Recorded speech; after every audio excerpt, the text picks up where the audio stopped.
Yo, yo, yo, you know what time it is. Welcome to Cut the Deck with your host Isaiah. We got Max Van, my man's right here. Me and Max, we've been in tune for a little minute, but this is our first time finally getting to do some stuff, bro. How you doing?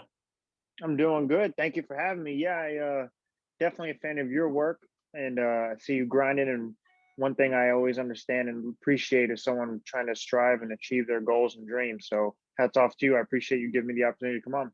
Yeah, bro. And the crazy thing is like we both like the same age. So we were like some youngins in the game doing this. And you had the chance that I wanted to ask you.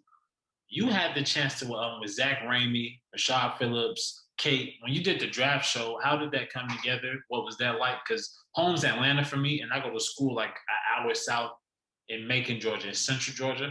And I saw Yeah, it, I was like, dang, I'm in school. I was in art class. I was like, bro, they down there in Atlanta kicking it.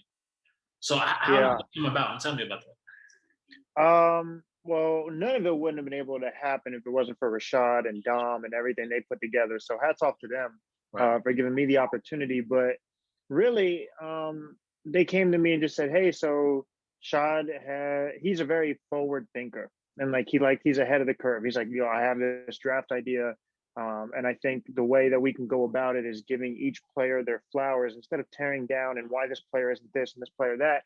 Let's do our homework. Let's do our research. Give the game that it's due, and let's break down and evaluate all the talent from first round to second round." He's like, and I feel like if we put together these pieces, we do our homework, we do our research, we do it the right way, we're making it special for them because at the end of the day, the draft is their night. They work so hard, blood, sweat, and tears, first round, second round. A lot of times, the second round players don't get the flowers they deserve because we're so worried about the lottery pick, the first pick, the second pick.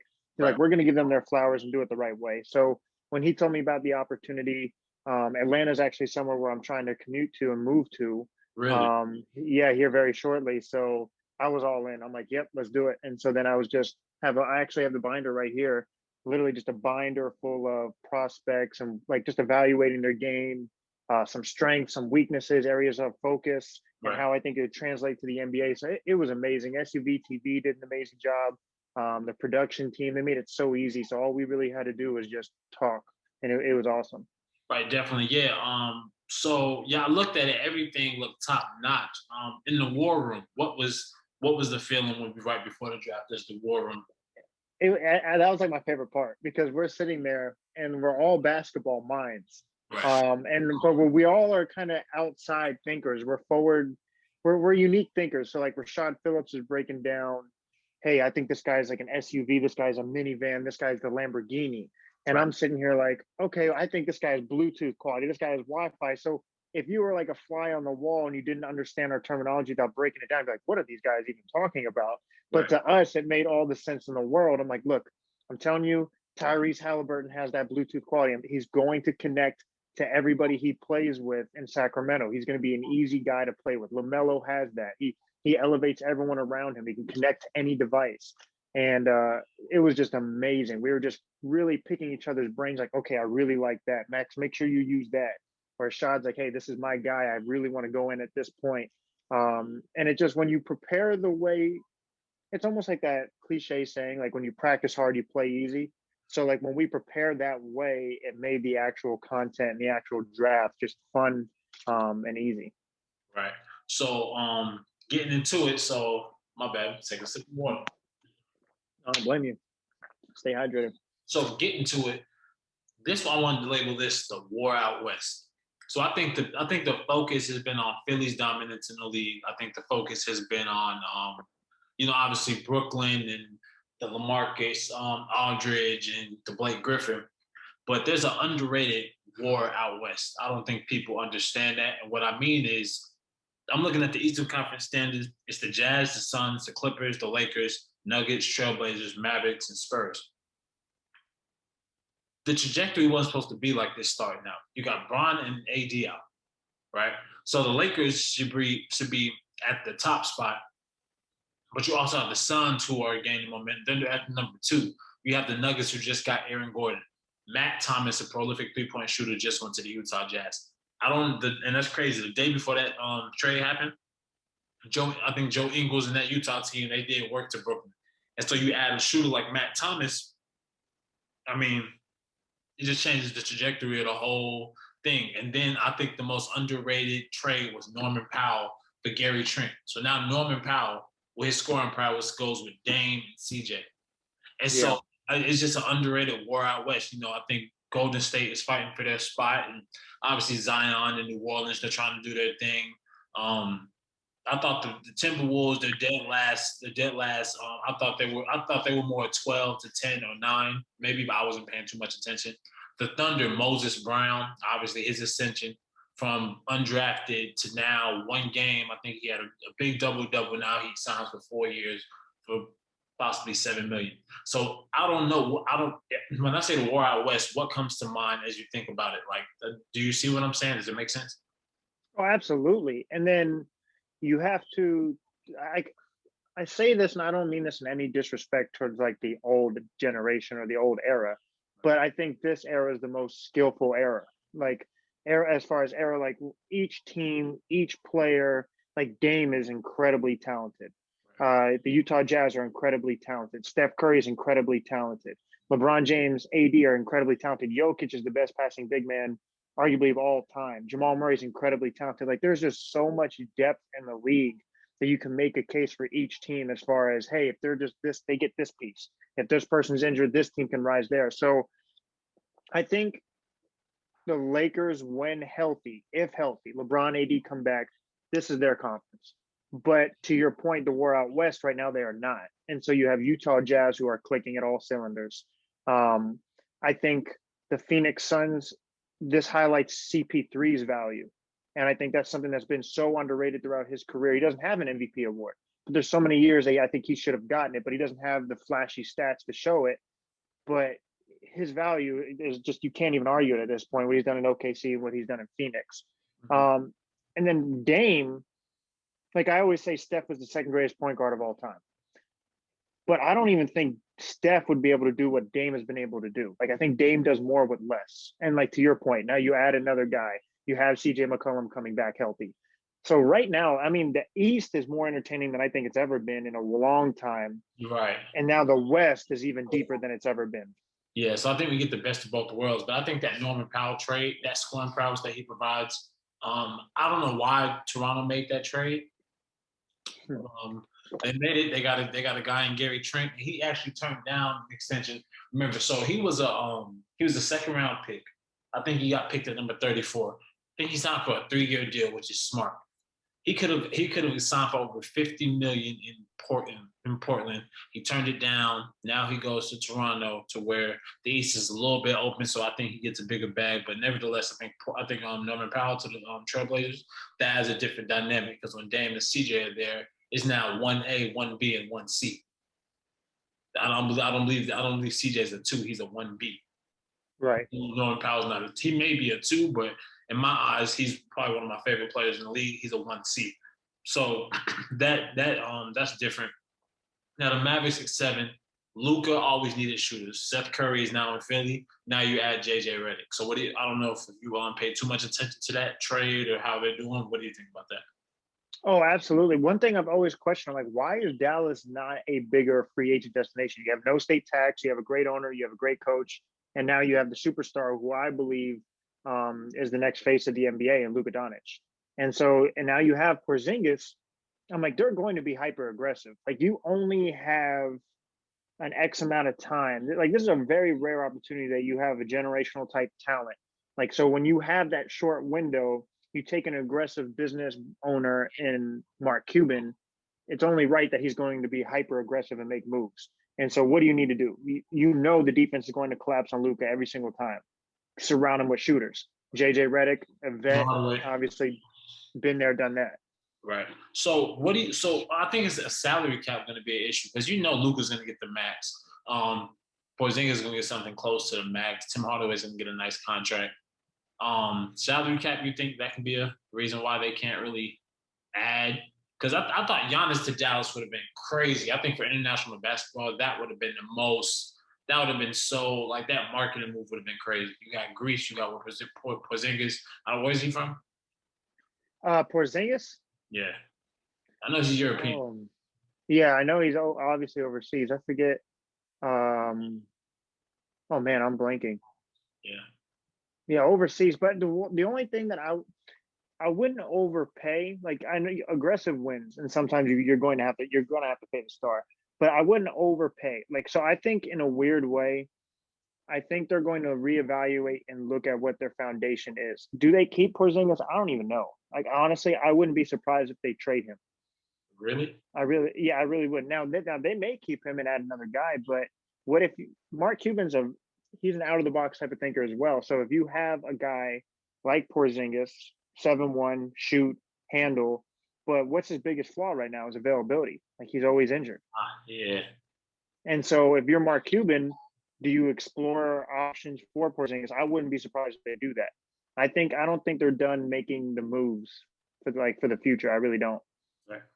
I think Steph Curry in Philly, he's obviously doing well there, but that would have been nice. So JJ Redick, he supplements as that shooter for Luka. On to the Jazz. Joe Ingles, Matt Thomas. I'm not sure how big of a Matt Thomas supporter you are, but he's ice cold from Toronto. So I'm not sure how deep we go with that, but that was a nice addition. The Clippers. Do you think Kawhi made a mistake of leaving Toronto? Because I think he did. Um, that's a good question.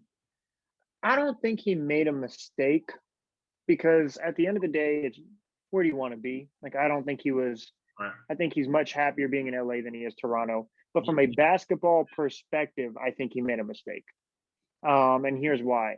I think he should have went to the Lakers. And I know everyone's like, oh, come on, really? If your goal is to win championships, it made all the sense in the world to go there. That's just me. And I don't think that's a bandwagon type of move.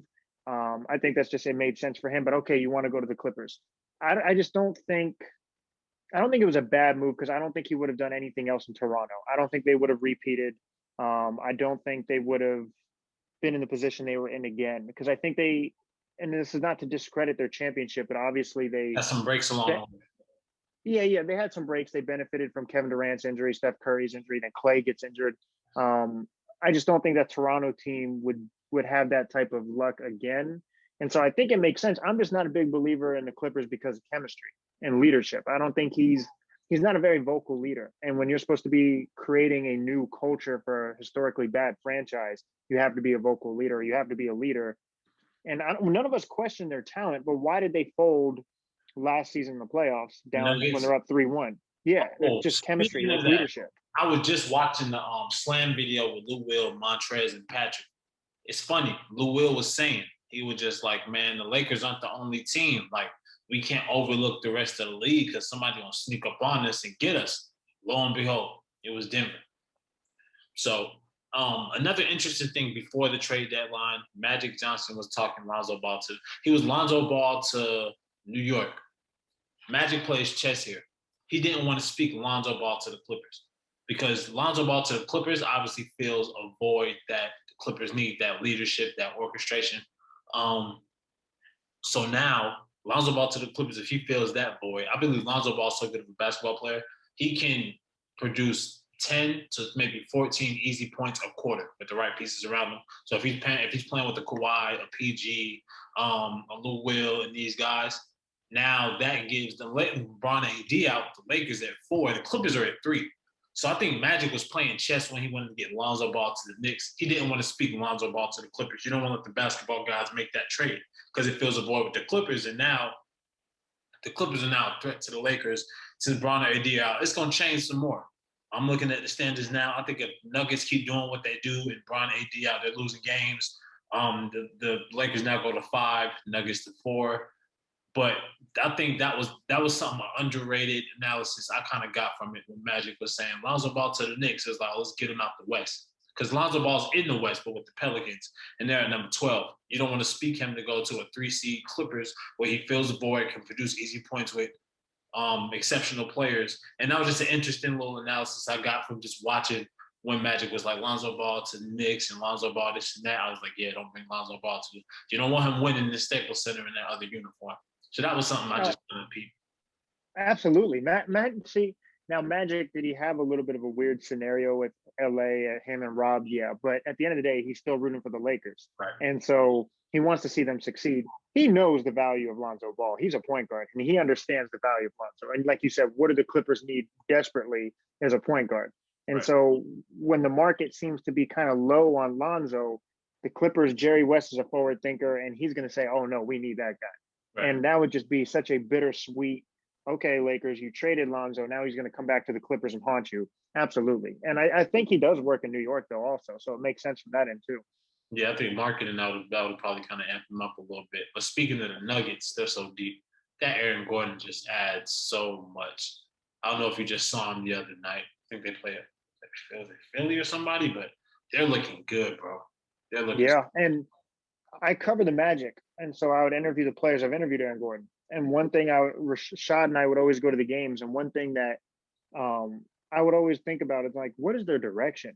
I'm like, okay, so Aaron Gordon's your all-time great dunk contest guy who puts butts in seats, but Vooch is your all-star who's putting up numbers, but yet you have Jonathan Isaac and Mo Bamba, who's your young talent. So like they had no idea where to go.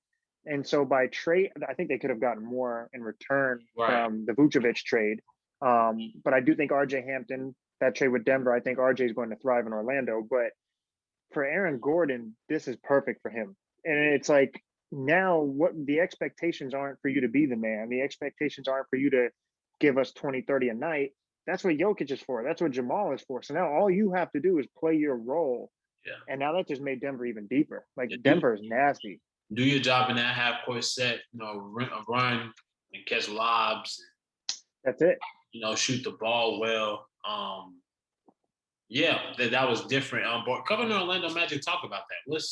How was that? Because I think when you look at the team, you look at Mo Bamba. Was he injured a little bit? Yeah. Well, I've covered him like 2 years ago too, so I got to see him when he wasn't injured. Right. It's incredible, and I think the first thing that comes to mind is like we always evaluate and we're always breaking down players or teams, but I think a lot of times, definitely the fans, we forget how good these people are. Like one thing I always do, like I'll be the first person there, and I'm typically like the last to leave because I love to watch them warm up. Like when you see these players warm up, they don't miss. Like they don't miss, and they're 6'8" to 7 feet tall, just not missing. And it's like, it just reminds me every time I go, like, these are the best athletes in the world. Like, I think a lot of times we always forget that when we break down these guys. And it's like, man, and then at the end of the day, they're also people too. Exactly. And so I remember when I got to interview Carmelo.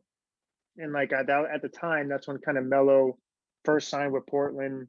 And at first, I don't know if you remember this, he was having a hard time finding an NBA team, and almost like NBA teams just didn't value Carmelo anymore for some reason. He finally goes to Portland. It's like, man, like people forget these are people too, and you could just see how happy he was to just play basketball again. But it's incredible, man. I mean, just talking to the players, and I take pride in trying to ask them basketball questions. Like I try not to ask them questions that are just like, I don't need to know your personal stuff. Like that's your stuff. Like I just ask you like. The first thing I had asked Melo was, man, your pull-up is like, that's your bread and butter. I think that's like that's my favorite move in basketball is Carmelo Anthony's pull-up jump shot. Right. And I was like, just how has that helped you open up so many different avenues of your game? And just asking basketball questions. And obviously you love basketball. It's just like a kid in a candy shop. It's so much fun. Right. Yeah. So I guess your media journey, where did it start? Before we get back to stuff, I was just always curious. My media journey? Yeah. So I started my another podcast a while ago with my cousin, but then I started my own podcast, and then I ended up on I live in Daytona Beach. I ended up on 104.7. And so when I ended up on the radio, which I still do to this day every morning, that kind of got me some media access, media coverage for the Orlando Magic. And so then I'm like, okay, wow, I'm on the radio, I have my podcast, and now I can, while I'm still going to school, why not take advantage of this opportunity? So started covering the Magic games, and Orlando is about an hour away from where I live. And so I'm like, it's not that bad. So you go at the right time, beat the traffic. I'd get there early and cover the Magic games, start interviewing the players, uploading it to Instagram, Twitter. Then you have my podcast. Then you have the radio. I started doing a lot of, because I used to do martial arts and boxing. So I started covering amateur and pro events in Orlando for different MMA organizations, Combat Night, Island Fights, Undisputed Promotions, and doing play-by-play, ringside, interviewing the fighters. And so I found myself interviewing so many different athletes. Now I'm interviewing NBA players, I'm interviewing boxers, UFC fighters, other media personalities, other podcasters, and they kind of just steamrolled. And then that's how I met Rashad Phillips. And he took me under his wing. He's a mentor to me. He's like family now. And it's really just shaking hands. Sounds cliche, but I think being a good person matters. Yeah, and sure. like, just, I wouldn't be, not that I think that I'm very far, but especially to where I want to be, but to where I am now, I wouldn't have gotten if it wasn't for people being kind and helping me. And so I always try to do the same thing back. And it's like, if you see somebody that's trying to learn or start something, help them. And I just feel like if more people do that, it'll just make everything better. So I don't know if that answers your question, but that's probably that's the start of everything. It does. So Shaw's in Orlando. You're like somewhere near. Okay, now it makes sense. I wonder how did you all link up? But I know Yeah. shout out to Zach Raymond from Off the Glass. I know he's up top, like Midwest. He's been like a mentor to me for real. Zach Raymond, man. He'll text me something. He might shoot me something, and it's always game. It's always he's never been one to hold back. You know what I mean? Hold back a little information and stash it off. He always kind of lets you know, like, here, this is what you should do, this is what you should try. So we definitely you got a good mentor in Rashad. I got one in Zach, and hopefully one day we could all, well, obviously you met them before, but I wish I could definitely pull out with y'all at some point. Yeah, of course, man. That's what it's all about. I working with Zach was really cool. Meeting him in Atlanta, and like you said, because he's in Chicago, and it was really cool. I got to introduce him to some cookout. He never had cookout before. I'm like, Zach, you never had cookout before? And he was like, no, no. I'm like, okay, we're going to walk to cookout. And so it was a funny story. Me, him, and Combo walked to cookout, and it was a lot further than we thought. And we ended up having to walk through the drive-through because we didn't have a car. It was a funny story, but he's a good guy. Right, really? Okay. I guess we got just a little bit basketball. I know you got a lot to do. Spurs, Grizzlies, Kings, Pelicans, Zion's dominance. What do you think? I love it. I love it. I did my rap comparisons to NBA players, and for anyone that's listening, I'm sure you'll know Lil Baby. I was like, Zion reminds me of Lil Baby. I'm like, that's my rap comparison because Lil Baby is taking the rap game by storm. Like, it's just he is just not missing, and it's like everything he's doing is just on fire. That's Zion. Like, we've never seen. What cracks me up is like I'll hear comparisons like, oh, he's not Charles Barkley because he's a little too explosive. Oh, but he's not Sean Kemp because he can handle a little bit more, or he's not this. I'm like, why can't he just be Zion? Like, we just never seen it before. I'm like, this guy is just, we've never seen it. And so to me, if you had to do a comparison, it's like a young Shaq, but to average 25 points on 62% shooting, historic numbers in year two. And the key part for me is he's playing every game and he doesn't have a minutes restriction. That's just, he's the number one watch in the NBA. And like, I just don't outthink the room. You have a guy that's 285 jumping higher than everybody, and he has a soft touch on around the rim, coachable. It's a no-brainer. Like, he's unbelievable. Yeah, I don't know why this Pelicans team is struggling like they are. Coaching. I don't think it's the right fit. I really don't. Or I don't think that they have an identity yet. Because Stan Van Gundy, he harps on practice. He barely could practice with COVID. This is I don't know. It's a lot on that Van Gundy. I don't know why they ain't giving the other guy a chance. It's like they just recycle the same old. Yeah, and that's not that he's not like I'm not saying he's a bad coach. It's just not the right fit for this team. Like, you have a team, yeah, you have a young up and down Lonzo, Ingram, Zion, not the right fit in my opinion. Josh Hart has been ascending. He's been having some great games. What do you think about Josh Hart? I've liked Josh Hart ever since Villanova, Really? and then I liked him in LA, and then it was unfortunate to see him get traded, but obviously that's just the name of the game. But I think he's an underrated player because he's not the guy that's going to jump out the gym. He's not going to shoot your lights out, but he just does a little bit of everything. And I think I interviewed Vince Carter's high school coach, Coach Brink, and one thing he told me was DTLT, do the little things. Like, Yeah. Josh Hart is one of those players who just does the little things. Like, he's the guy that makes it work for everybody else. And I think he's a great fit for the Pelicans. Well, there you have it. The war out west. I guess I got like maybe 3 just random questions. Steph Curry out of the Golden State. What do you think? You said out of Golden State? Yeah, I think it'd be tremendous for the NBA, but I don't think he does it. tremendous for the NBA. Yeah, I think it would because Well, he was What? the Charlotte back home, or no? That's unfair. LaMelo and Steph. He I was, think Steph, if he were to go anywhere, it's the Lakers, but I don't think he will. that's just cheat code. That's not fair. Dynasties are great for any sport, but specifically the NBA. Like when Golden State was at its peak, you went what? You go 73-9. You add Kevin Durant. That, believe it or not, that was actually really good for the NBA. Even though some people hated it, dynasties have always proven to be good for the NBA. The Boston Celtics with Larry Bird, the Lakers with Magic and Kareem, the Chicago Bulls, even the I don't know if you classify it as a dynasty, but the Bad Boy Pistons, the Heatles, dynasties are great. And so if you add Steph to the Lakers, you're going to get a lot of hate, but ultimately the NBA would love it. Okay, another question is we got two more. Is Draymond Green out of his prime? Out of his prime, I would say so. It doesn't mean he still doesn't add value. Doesn't mean he's still not good, but I would say he's on the back nine of it. You think he had a short prime? Yeah. I think he's the type of player where you can't ask for him to do he's a glue guy. It's like you can't ask for him to be a second scoring option or like a third scoring option. He's more of a guy that makes it all work. So when you put him in that scenario that needs to make it work with when Klay Thompson's back, you have Steph, you had the Harrison Barnes, or now it's Andrew Wiggins, or it's Kevin Durant. That's when he thrives. But you can't ask for him to carry the team in scoring when Steph was out. He's not that type of guy. I mean, how old? So 33, 32? yeah, he's on the back nine of it. No, I don't want to think about it. You're a Draymond guy? Yeah, I hate thinking about stuff. I don't even people talk LeBron retired. I'm like, bro, I don't want to think. I can't imagine the NBA without him. Yeah, no, I know. And Draymond, one thing people don't give him enough credit for is how smart he is. Draymond is so smart. He off the charts. Yeah, he's honestly one of my favorite interviews I've ever done. He was so cool. The last question is this kind of random. The Knicks has had 23 points, 25 points. Do you think he should get traded and go somewhere else and thrive? Who? The Knicks is Antetokounmpo, Giannis's brother. Had 20, yeah, maybe 25 points. I wonder should he go somewhere else and thrive, or think he just kind of stays in that role? Because they had a great game against the Knicks. Obviously, they lost, but he shows he is better than people think he is. I thought he was just energy, athletic.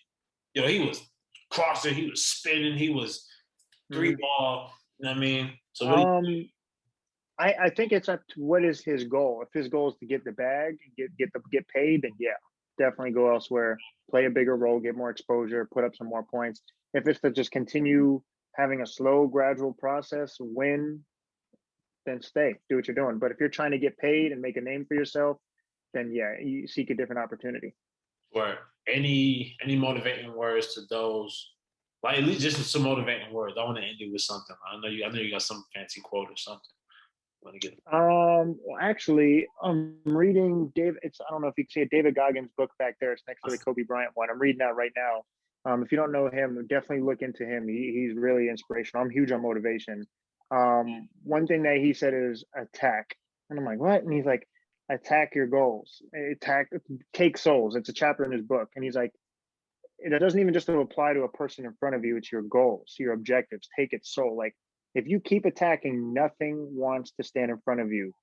If you don't stop going forward, if you don't stop pursuing it, nobody wants to stand in front of anybody that's not going to quit.